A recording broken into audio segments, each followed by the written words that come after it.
ഉണ്ട്. അഡ്വക്കേറ്റ് അനിൽകുമാർ, ഞാൻ തുടക്കത്തിൽ ചോദിച്ചിരുന്ന ഒരു കാര്യം, സംസ്ഥാനത്തിന്റെ ധനസ്ഥിതി മെച്ചപ്പെട്ടു, നമ്മുടെ പ്രതിസന്ധിയുടെ തീക്ഷ്ണ ഘട്ടം നമ്മൾ പിന്നിട്ടു എന്ന് പറയാൻ എന്ത് കാരണങ്ങളുണ്ട് എന്നതായിരുന്നു അങ്ങയോട് ചോദിച്ചത്. ആ കാര്യത്തിൽ അങ്ങ് കൃത്യമായൊരു മറുപടി പറഞ്ഞില്ല. പോട്ടെ, ഞാൻ ചോദിക്കുന്നത്, കുറെ ഫണ്ട് ഈ സാമ്പത്തിക ഭദ്രതയിലേക്ക് പോകുന്നു എന്നതിന്റെ സൂചനയാണല്ലോ ധനമന്ത്രി എവിടെ പറഞ്ഞത്. നമ്മൾ അതിന്റെ തീക്ഷ്ണ ഘട്ടം പിന്നിട്ടു എന്ന് പറഞ്ഞാൽ സാമ്പത്തിക ഭദ്രതയിലേക്ക് സംസ്ഥാനം പോകുന്നു എന്നുള്ളതാണ്. അങ്ങനെ സാമ്പത്തിക ഭദ്രതയിലേക്ക് സംസ്ഥാനം പോകുന്നുവെങ്കിൽ എന്തിന് ഈ പ്രധാനപ്പെട്ട ഫണ്ടുകളെല്ലാം വെട്ടിക്കുറക്കുന്നു? നേരത്തെ ഇവിടെ രാജു പേ നായർ ആ കാര്യം സൂചിപ്പിച്ചു, പ്രതിപക്ഷ നേതാവ് നേരത്തെ സൂചിപ്പിച്ചു. സിവിൽ സപ്ലൈസ് വകുപ്പിന് മാത്രം 800 കോടിയുടെ കടമുണ്ട്, 800 കോടിയുടെ കുടിശ്ശികയുണ്ട്. ആ കുടിശ്ശിക വീട്ടാനുള്ള അലോക്കേഷൻ പോലും ഇത്തവണ ഉണ്ടായിട്ടില്ല. ഒപ്പം ജലജീവൻ മിഷന് 4500 കോടി ഉണ്ട് എന്ന് പ്രതിപക്ഷ നേതാവ് പറയുന്നു. മൊത്തത്തിൽ 1.25 ലക്ഷം കോടിയുടെ ബാധ്യത സർക്കാരിനുണ്ട്. മൊത്തത്തിലുള്ള അലോക്കേഷൻ നോക്കുമ്പോൾ അതിനത്രയും വരില്ല. അപ്പോൾ ഈ സാമ്പത്തിക ഭദ്രതയിലേക്ക് സംസ്ഥാനം പോകുന്നുണ്ടെങ്കിൽ എന്തുകൊണ്ട് ഈ പ്രധാനപ്പെട്ട ഫണ്ടുകളൊക്കെ നമ്മൾ ഇങ്ങനെ വെട്ടിക്കുറക്കുന്നു എന്നുള്ളതാണ് ചോദ്യം. അല്ല, ഉമ്മൻചാണ്ടി സർക്കാരിൻ്റെ അവസാനത്തെ ബഡ്ജറ്റ് എത്രയാണെന്ന് നിങ്ങൾക്കറിയാമോ? ഞാൻ കേരളത്തിൻ്റെ ധനസ്ഥിതി വളർന്നിട്ടുണ്ട് എന്ന് പറഞ്ഞപ്പം തൃപ്തികരമായ മറുപടി പറഞ്ഞില്ല എന്ന അവതാരകൻ ഒരു വിധി പ്രസ്താവിച്ചു. അപ്പോൾ നിങ്ങൾ വിധി പ്രസ്താവിക്കുമ്പോൾ നിങ്ങളോട് ഞാൻ ചോദിക്കുന്നത്, ഒന്നാം പിണറായി സർക്കാർ അധികാരമേൽക്കുമ്പോൾ അവസാനത്തെ ഉമ്മൻചാണ്ടി ബഡ്ജറ്റ് എത്രയായിരുന്നു? നിങ്ങളൊന്ന് പറയാമോ? ഞാൻ ബാക്കി ഉത്തരം പറയാം. അങ്ങ് പറഞ്ഞോളൂ, അങ്ങ് സംസാരിച്ചോളൂ. അല്ല, നിങ്ങൾ പറഞ്ഞോളൂ. നിങ്ങൾ എന്റെ വർത്തമാനത്തിൽ ഞാൻ ചോദിച്ചത് എന്റെ പോയിന്റ് ഞാൻ പറഞ്ഞു.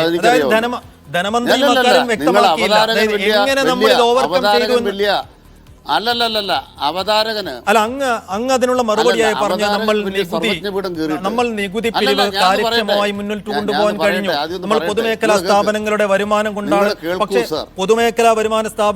പൊതുമേഖലാ സ്ഥാപനങ്ങളുടെ വരുമാനവും നികുതി പിരിവും ഒക്കെ അങ്ങ് സൂചിപ്പിച്ചെങ്കിലും ഇതുകൊണ്ടാണ് നമ്മൾ ഈ തീക്ഷ്ണഘട്ടം കടന്നത്, ഓവർകം ചെയ്തതെന്ന് അങ്ങ് പറഞ്ഞില്ല. അതുകൊണ്ടാണ് ഞാൻ സൂചിപ്പിച്ചത്. ഞാൻ പറയുന്നത് താങ്കളോടാ ചോദിക്കുന്നത്. അല്ല, ഞാൻ ആ പോയിന്റ് നോക്കിയിട്ടില്ല. ഇല്ല, ഞാൻ നോക്കിയിട്ടില്ല. അങ്ങയുടെ കയ്യിൽ ആ പോയിന്റ് ഉണ്ടെങ്കിൽ പറഞ്ഞു. ആദ്യം പിടിച്ചോ. എന്റെ കയ്യിലല്ല, നമ്മുടെ എല്ലാവരുടെ കയ്യിലുള്ളതല്ലേ. ഇല്ല, ധനകാര്യ വിദഗ്ധയോട് ചോദിക്കുക. നിങ്ങളുടെ ഒരു ധനകാര്യ വിദഗ്ധയെ കൊണ്ടുവന്നിട്ട് അവർ പറയുകയാണ് 40 ലക്ഷം അന്യസംസ്ഥാന തൊഴിലാളിക്ക് റേഷൻ കാർഡ് കൊടുക്കാൻ പോവാണ്, തിരിച്ചറിയൽ കാർഡ് കൊടുക്കാൻ പോവാണ്. ഇതെന്ത് ധനകാര്യ വിദഗ്ധയാണ്? അടുത്ത ഒരു സർക്കാർ UDF ഉണ്ടാക്കിയിട്ട് പ്ലാനിംഗ് ബോർഡിൽ കയറാനോ മറ്റ് സ്ഥാനമാനം പിടിക്കാനോ ഇങ്ങനെയാണോ ചർച്ചയ്ക്ക് ആളെ കൊണ്ടിരുത്തേണ്ടത്? അല്ലല്ല, ഞാൻ പറയട്ടെ, എൻ്റെ അഭിപ്രായം പറയട്ടെ. 40 ലക്ഷം വിദേശ അന്യ സംസ്ഥാന തൊഴിലാളി കേരളത്തിലുണ്ടോ? അല്ല, ഞാൻ പറയട്ടെ, എൻ്റെ അഭിപ്രായം പറയട്ടെ. ഇവരെവിടുത്തെ വിദഗ്ധയാണ്? ഇവരെവിടുത്തെ വിദഗ്ധയാണ്? ഞാൻ പറയട്ടെ, 40 ലക്ഷം തൊഴിലാളി. ഞാൻ പറയട്ടെ, എൻ്റെ അഭിപ്രായം പറയട്ടെ. നിങ്ങൾ ഒരു ചർച്ച പങ്കെടുത്തിട്ട് പറയുകയാണ്, ധനകാര്യ വിദഗ്ധ പറയുകയാണ്, കേരളത്തിൽ 40 ലക്ഷം അന്യസംസ്ഥാന തൊഴിലാളിയുണ്ട്. ഇവർക്കെല്ലാം ഐഡന്റിറ്റി കാർഡ് കൊടുത്തിട്ട് വോട്ട് പിടിക്കാൻ പോവുകയാണ് പിണറായി സർക്കാർ എന്നല്ല നിങ്ങൾ ഈ ചർച്ച പറഞ്ഞത്. നിങ്ങൾ എവിടുത്തെ വിദഗ്ധയാണ്? അപ്പോൾ UDF കുഴലൂത്ത് നടത്താൻ ഇറങ്ങിയിട്ട് അത് ബഹുമാനപ്പെട്ട കോൺഗ്രസിൻ്റെ പ്രതിനിധിയും BJPയുടെ പ്രതിനിധിയും അവരുടെ കാര്യം പറയുന്നുണ്ട്. ഞാൻ അവർ പറഞ്ഞതിന് എതിരല്ല പറയണത്, കാരണം അത് അവരുടെ രാഷ്ട്രീയമാണ്. ഞാൻ അവരെ ബഹുമാനിക്കുന്നു. പക്ഷേ ധനകാര്യ വിദഗ്ധയോ? എന്നാൽ ധനകാര്യം വല്ലതും പറഞ്ഞോ? എന്തെങ്കിലും ധനകാര്യം പറഞ്ഞോ ധനകാര്യ വിദഗ്ധ? ആദ്യം നിങ്ങൾ മനസ്സിലാക്കണം, ഉമ്മൻചാണ്ടി സർക്കാരിന്റെ അവസാനത്തെ ബഡ്ജറ്റ് എന്ന് പറയുന്നത് അങ്ങനെ ചോദ്യത്തിലേക്ക് വരുമെന്ന് ഞാൻ പ്രതീക്ഷിക്കുന്നു. എന്തുകൊണ്ട് നമ്മൾ സാമ്പത്തിക ഭദ്രത കൈവരിക്കുകയാണെങ്കിൽ എന്തുകൊണ്ട് ഇത്രയും തനത് ഫണ്ടുകൾ ഉൾപ്പെടെ വെട്ടിക്കുറയ്ക്കേണ്ടി വന്നു? ആയിക്കോട്ടെ. ഉമ്മൻചാണ്ടി സർക്കാരിന്റെ അവസാനത്തെ ബഡ്ജറ്റ് 80,000 കോടി രൂപയായിരുന്നു. അടുത്ത കേരളത്തിന്റെ ബഡ്ജറ്റ് 2 ലക്ഷം കോടിയാകുമെന്നാണ് ഇപ്പോൾ ബാലഗോപാൽ പ്രഖ്യാപിച്ചിരിക്കുന്നത്. ഇത്തവണ അത് 1,80,82,000 കോടിയിലെത്തിയിട്ടുണ്ട്. പക്ഷേ കേന്ദ്ര സർക്കാരിൻ്റെ അവഗണന ഇല്ലായിരുന്നെങ്കിൽ ഇപ്പോൾ 2 ലക്ഷം കോടി കടന്നേനെ. കേന്ദ്ര സർക്കാർ കേരളത്തോട് ചെയ്യുന്ന വിദ്രോഹപരമായ നിലപാടില്ലായിരുന്നെങ്കിൽ കേരളത്തിൻ്റെ ബഡ്ജറ്റ് എപ്പോഴേ കടന്നേനെ. അതിന് കാരണം എന്താണ്? കേന്ദ്രത്തിൽ നിന്ന് കിട്ടേണ്ട വിഹിതം കുറഞ്ഞുകൊണ്ടിരിക്കുകയാണ്. ഏറ്റവും അവസാനത്തെ പഠനം വന്നത് എന്താ? നമുക്ക് 10ാം ധനകാര്യ കമ്മീഷനിൽ കിട്ടിക്കൊണ്ടിരുന്ന 3.8%. അതേസമയം കേരളത്തിന് കിട്ടുന്ന 1.92. അപ്പോൾ കേരളത്തിന് കേന്ദ്രത്തിൻ്റെ പണം എന്ന് പറഞ്ഞാൽ കേന്ദ്രം ഇവിടുന്ന് വിരിച്ചുകൊണ്ട് പോണ പണമാണ്.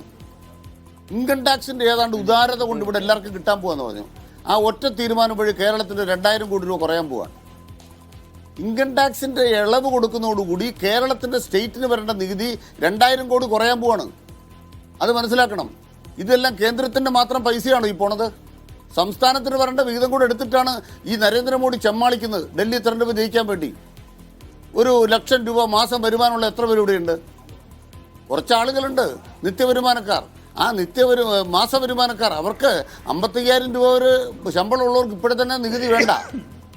അതിന്റെ ഗ്യാപ്പിൽ കിടക്കുന്ന കുറെ പേരെ കണ്ടിട്ട് മധ്യവർഗ ബഡ്ജറ്റ് അവതരിപ്പിച്ചിട്ട് അത് ഗംഭീരം. പിന്നെ റെയിൽവേ സ്റ്റേഷന്റെ കണക്ക് പറഞ്ഞു. ഇന്ത്യ രാജ്യത്തെ റെയിൽവേക്ക് ഏറ്റവും കൂടുതൽ വരുമാനം കൊടുക്കുന്നത് കേരളത്തിൽ നിന്നാണ്. അവിടെ 4 റെയിൽവേ സ്റ്റേഷനിൽ 4 കക്കൂസ് ഉണ്ടാക്കി വെച്ചിട്ട് ഞങ്ങൾ വികസനം ഉണ്ടാക്കിയെന്നാണോ നിങ്ങൾ പറയണത്?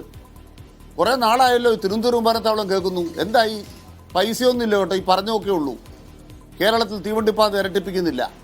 ഇനി സംസ്ഥാനത്തിൻ്റെ ധനകാര്യസ്ഥിതിയിലെ കൃത്യമായ പോയിന്റ് എന്ന് പറയുന്നത് എത്ര രൂപയാണ് കേരളത്തിൻ്റെ നികുതി വരുമാനത്തിലെ വർധനവ്? ഇതാണ് ചോദ്യം. അറിയാവുന്നവർ പറയൂ. കഴിഞ്ഞ വർഷത്തേക്കാൾ നികുതി വരുമാനം വർദ്ധിച്ചോ? സംസ്ഥാന നികുതി വർദ്ധിച്ചോ? റവന്യൂ കമ്മി കുറഞ്ഞോ? ധനക്കമ്മി കുറഞ്ഞോ? ധനകാര്യ വിദഗ്ധയോട് ഞാൻ ചോദിക്കുക, കേന്ദ്ര സർക്കാരിൻ്റെ ധനക്കമ്മി 4.4% ആക്കാമെന്നാണ് നിർമ്മല സീതാരാമൻ പറയുന്നത്. ഇവിടെ ബാലഗോപാലിൻ്റെ ധനക്കമ്മി എത്രയാ?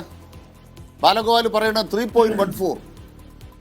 കേന്ദ്ര സർക്കാർ ഇപ്പം തന്നെ അവരുടെ ധനക്കമ്മി ഏതാണ്ട് 4.9 കേട്ടാ.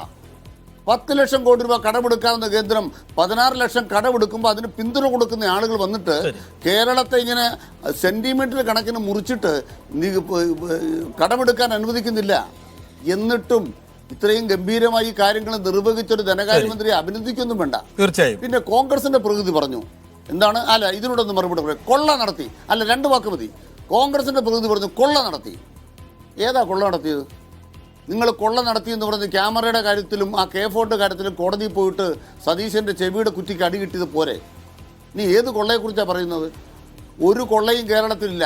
പിന്നെ കണ്ണടച്ച് അല്ല ആളുകളുടെ കണ്ണിൽ പൊടിയിടേണ്ട കാര്യമില്ല. ദേശീയപാതയ്ക്ക് 6,650 കോടി എണ്ണാമല്ലോ. വിഴിഞ്ഞം തുറമുഖം കേരള സർക്കാർ എത്ര കോടിയാണ് കൊണ്ട് കൊടുത്തത്? കൊച്ചി ജലമെട്രോ ആരുടെ പൈസ കൊണ്ടാണ് ഉണ്ടാക്കിയത്? നമ്മുടെ വിമാനത്താവളം പൂർത്തീകരിക്കുന്നതിന് ആരുടെ പൈസയാണ്? ഈ സ്കൂളെല്ലാം നന്നായത് കണ്ടില്ലേ? ആശുപത്രിയെല്ലാം നന്നായത് കണ്ടില്ലേ? അതുപോലെ ഇവിടെ പറഞ്ഞല്ലോ, BJPയുടെ പ്രകൃതി പറഞ്ഞല്ലോ എന്താണ് 3061 കോടിയെ PWDക്കുള്ളൂ. അദ്ദേഹത്തോട് ഞാൻ പറയുകയാണ്, 35,000 കിലോമീറ്റർ റോഡുകൾ ആധുനിക നിലവാരത്തിൽ പണിത് കഴിഞ്ഞു കേട്ടോ. 35,000 കിലോമീറ്റർ റോഡുകൾ. മലയോര ഹൈവേ, തീരദേശ ഹൈവേ വേറെയുണ്ട്. ബാക്കി 15,000 കിലോമീറ്റർ കൂടെ പണിതാൽ മതി. റോഡ് പണിയാൻ മിച്ചമില്ലാത്ത വിധം കേരളത്തിൽ റോഡ് പണി തീർക്കും.